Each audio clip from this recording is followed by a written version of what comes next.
we do get to the roll call, I would just like to note for the record that due to Governor Pritzker and mayoral emergency COVID-19 orders, the Urbana City building will not be open to the public during this meeting. Board members will meet remotely using Zoom webinar. You may watch the meeting on streaming services on Urbana Public Television or attend via Zoom. So at this point, Tim Smith. Tim, would you be so kind as to call the roll? Will do. Sheriff Herman from the Champaign County Sheriff's Office. Here. Chief Carey from U of I Police. Here.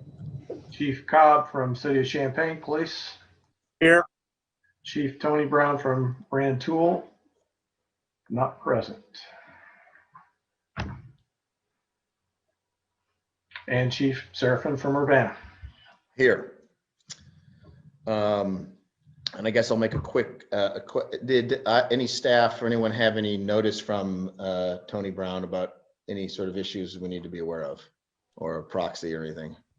Yeah, I didn't get anything sent Okay. to me. So Okay. if you want, I can call him real fast on his cell and see if there's something he can join us. I will say I don't think there's anything that we need a quorum to vote on or anything today. Okay, then we'll keep moving forward. Are there any additions to the agenda? Okay, I know earlier this week there was the 4-page packet of board meeting notes regarding our November 19th meeting. If does anyone have any additions or corrections or comments that we think we need to add to the board meeting notes? If not, I'll entertain a motion to approve the meeting notes. So moved, Chief Cobb. Second, Sheriff. Tim, if you got those, I will go ahead and let you take a quick roll call vote on the approval of the meetings, or excuse me, approval of the minutes of the meetings. Will do. Sheriff Herman. Yes. Chief Carey. Yes. Chief Cobb. Yes. Chief Seraphin. Yes. Chief Brown, not present. Okay, next up is public input. And I guess I'll look to staff. Was there any electronically submitted public input, or do we have any attendees who wish to address the ARMS board? I did not get any electronic input. We have 3 attendees who are all employees of some of the police agents. The police agencies or the member agencies. Would any of them like to speak during public input? If so, please raise your hand. Okay, We seeing have no none, then we will, I guess we'll move on to the next item in our agenda, which is the staff report. Okay, I'll take that. Title WebCAD Go Live, ARMS Impacts. The CAD integration is now complete, or as complete as we plan to do it, I guess, within ARMS. That includes field reporting face sheets, FIs, call lists, green screens, face sheets, and then there's also a case tie-out report that was just recently completed. An enhancement that was added is ARMS traffic warnings, citations, NTAs, and FIs can now be linked to WebCAD by the WebCAD incident number, which should improve accuracy and accountability if agencies choose to do so. It is not a must for them to do that, but it's just a set of convenience. And as we talked about in the last meeting, an SQL Server developer was hired to help convert the WebCAD data extracts so that ARMS and some third-party applications can interface to that data. I believe there's some body-worn camera indexing and alarm systems that are now tied into WebCAD using that same data. I think there may be some things on the medical side possibly that may use that in the future as well. And then also, as we had previously reported, that there were some CAD-only reports that were on ARMS menus that will not be linked to WebCAD. They're still linked to Tiburon and will remain that way. But there is much better reporting available on WebCAD. And then we'll just kind of let it go at that, really. So I'm not sure how long Tiburon's going to be up, but MetCAD hasn't given us information on that yet.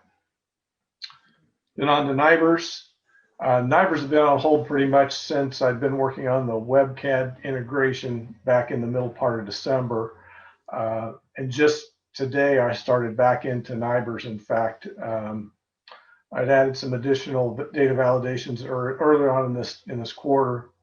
And today I started submitting certification data to the ISP test system.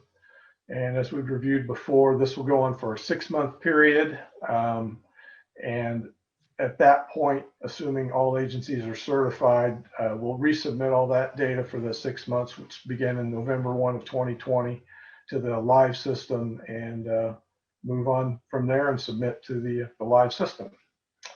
The other points I have here were all subjects that we've discussed before. I don't know if we need to go over the gory details or not, but it's just really kind of about the whole process of how I go about submitting and communicate changes to agencies.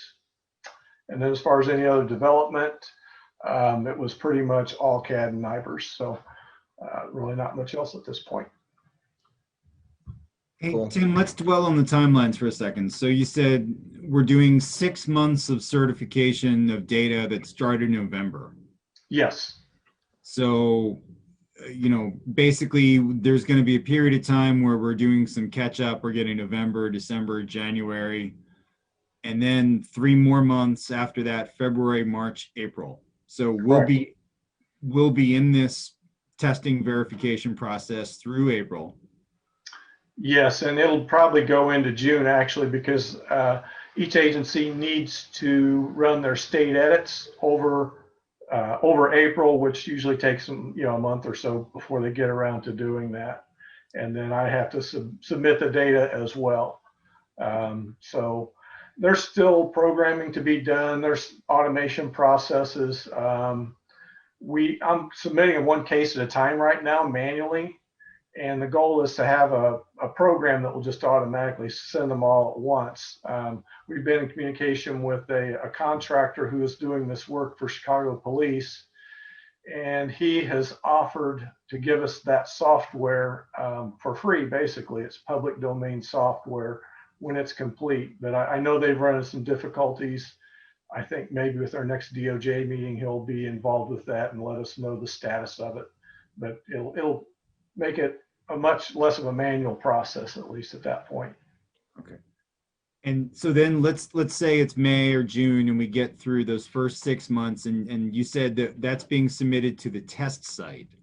Yes. So then we have to turn around and submit all that data back again through the real site. Yes. And how will that be something that just takes a couple days, or will that take months also? Well, if we have the software from the Chicago Police contractor, it may just be a matter of, a few minutes. It just kind of depends. So the good thing is, at least when we resubmit that data, it should all be NIBRS validated at that point, because I'm going to have the agencies make whatever changes are necessary so that it validates when we send it through the production system. So they should go through pretty quick. I'm hoping there are not lots of changes, but I'm sure there will be some. We'll also be rolling out the new offense tables out there at that time as well, which have almost 800 additional offenses that we were going to do in October, but the ISP wanted us to hold off on that. So there will be some training materials well before that goes out. We want to be sure everybody is fully informed. But once again, a lot of those we're breaking out some of these aggravated offenses, which are now grouped generically into a couple of offenses, into each specific statute that is available out there. Okay.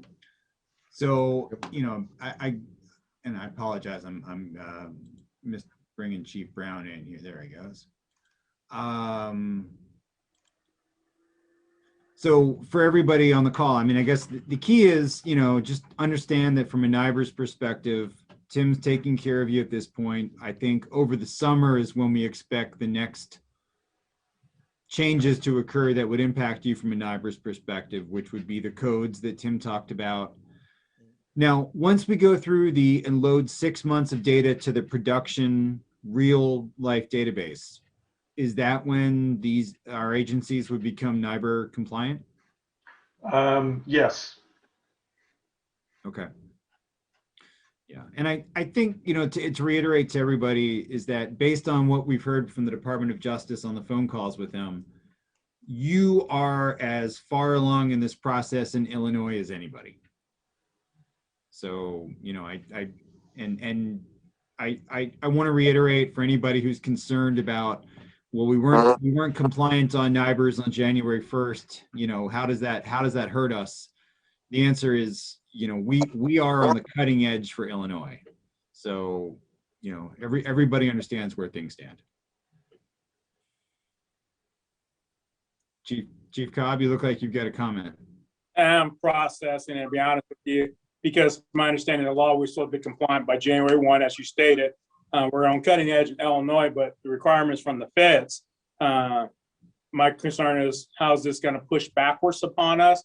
Could this, I mean, they never told us what the consequence could be if we're not, but even though we're on the cutting edge of Illinois, we still can get left without being able to get funding, whether it be JAG grants or other grants through the federal government, if they choose to leave us out there in the code.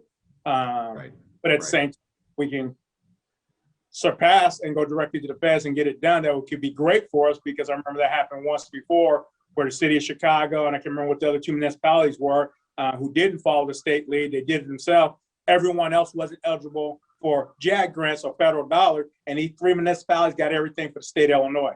And the city of Chicago racked up and took everybody's money. I would love to repay the favor to them.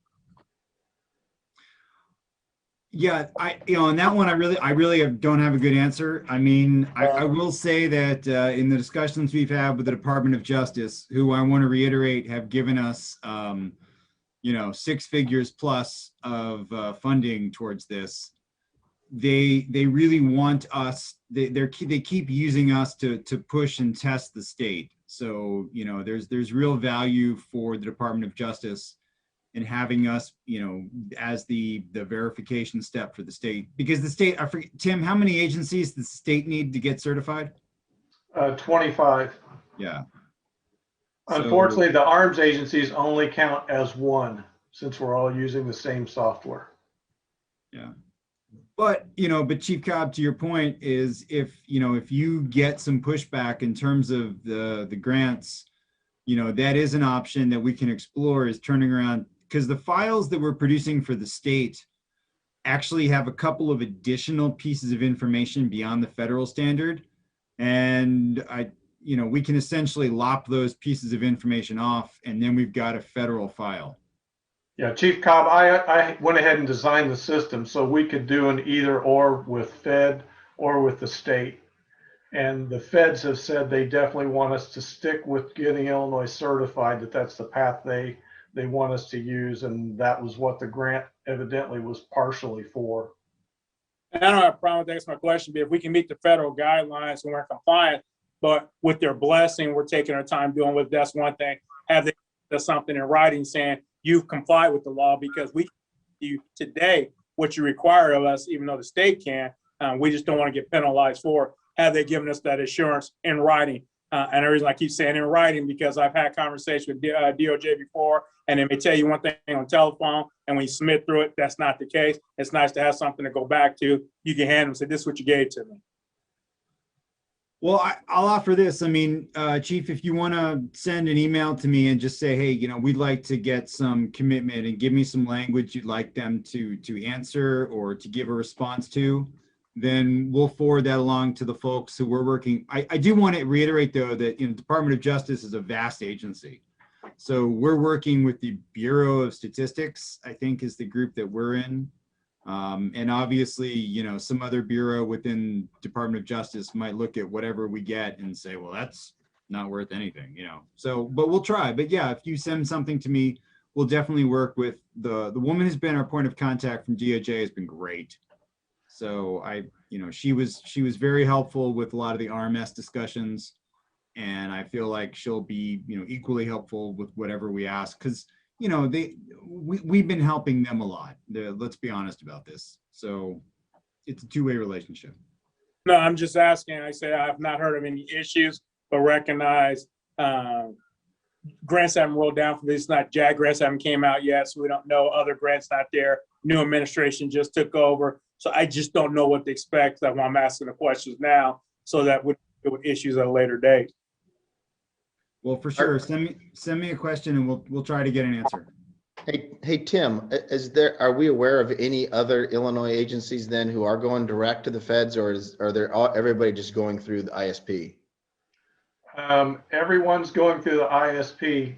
The only agency, I believe, within the state that was going direct to the feds was Rockford.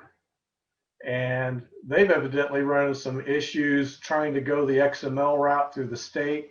So they're trying to get certified for what's called flat file through the state, then to the feds. But yeah, they're the only ones that I'm aware of. So I know several agencies are now testing, including Tyler, the software that we're purchasing. I think they were going to start sending November data as well. Yeah, and I think the other agency was Aurora. I don't know why those agencies don't want to stick in my head were the three that made it through. I mean, we're talking 19 years ago when we ran into this issue and they racked up on the funding because the feds just cut it off for everyone else because they weren't inclined. They were tired of asking the state of Illinois to comply because state police pretty much saying, we don't have to do it. We don't want to do it. And they didn't until they cut off funding. And then they brought them to the table to get it done. But we all suffered as a result of it. I just don't want to see that happen again. Okay, and Tim, and essentially, if I heard you, then your recent activities regarding development has pretty much been CAD integration in those efforts. Yes, Okay. CAD and Iris. That's next on the agenda is any reports of committees and officers. We have none. Very good. Unfinished business, the infamous quarterly meeting schedule, Sanford. I'll maybe let you address that one, man. Yeah, so my apologies. During the meeting last time, I stated the wrong months, which I corrected, and then I think I even sent out I don't know. But I also looked in the agreement and because Chief Cobb had suggested last time that we may not need to meet as frequently as we are.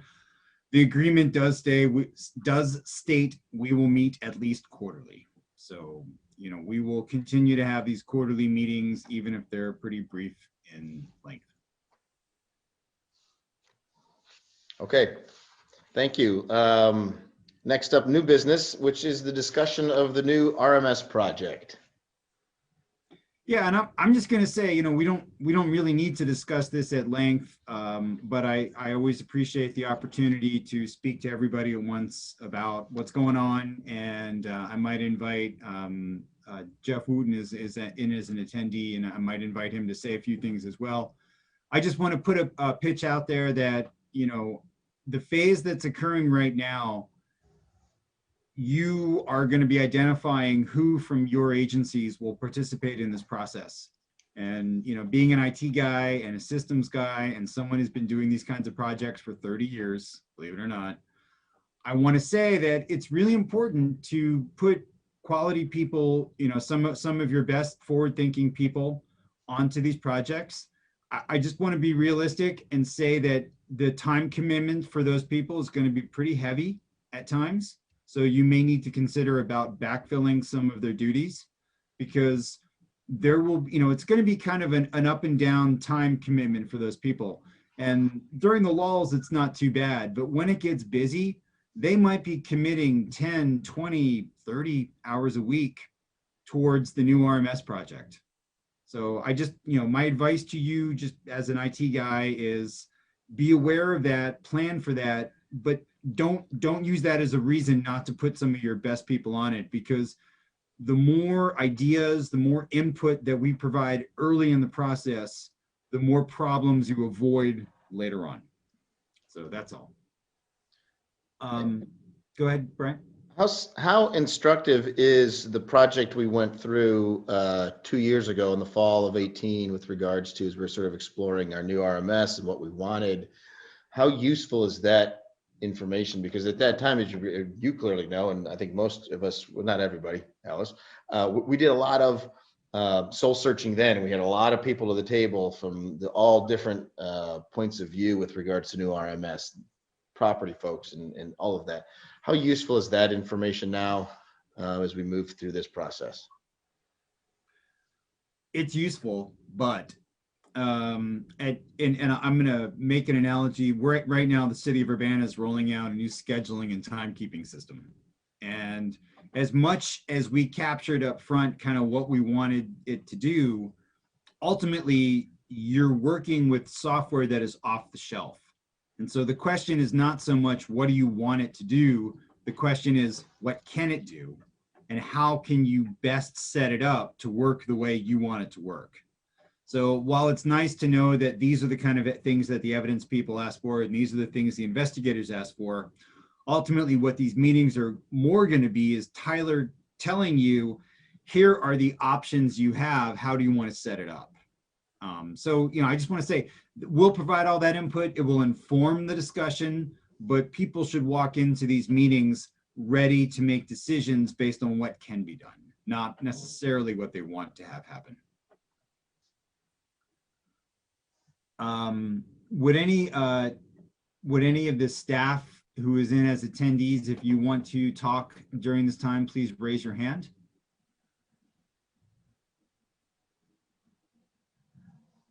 All right, I'm going to promote Jeff Wooten here to speak to us. Hi, everybody. I'll keep my comments brief, but just to echo what Sanford was talking about, I think that for the most part, each of the agencies has selected the members that they want to participate in the team. I can say that overall, we ended up with about 25 people, and it's from multiple disciplines. We've got a good variety of records folks and TCs and line staff, as well as supervisory, investigative. So all kinds of backgrounds. So I think it'll blend well. And it looks like there's a decent amount of people from each of those disciplines. So hopefully they'll all contribute and this will go well. We did have the initial kickoff meeting a couple of days ago with Tyler, with the project manager, a guy named Michael Martinez. That went very well. We've got a meeting scheduled for next week. Each of the agencies are supposed to look at the discovery, and there's a couple other documents that need to be filled out. So each of the agencies are supposed to be working on those now, get those back to me, and then we'll finish up, or we'll compile all of that data next week for another meeting with Tyler the week after that. So things are starting to progress, and that's really about all I've got. All right, thank you, Jeff. Appreciate the update.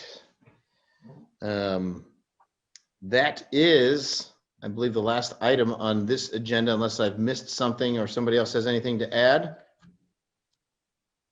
All right, I don't see any other hands raised or curious looks about me, so it is 3:25 p.m. and I will declare this meeting adjourned. Thank you all for showing up today.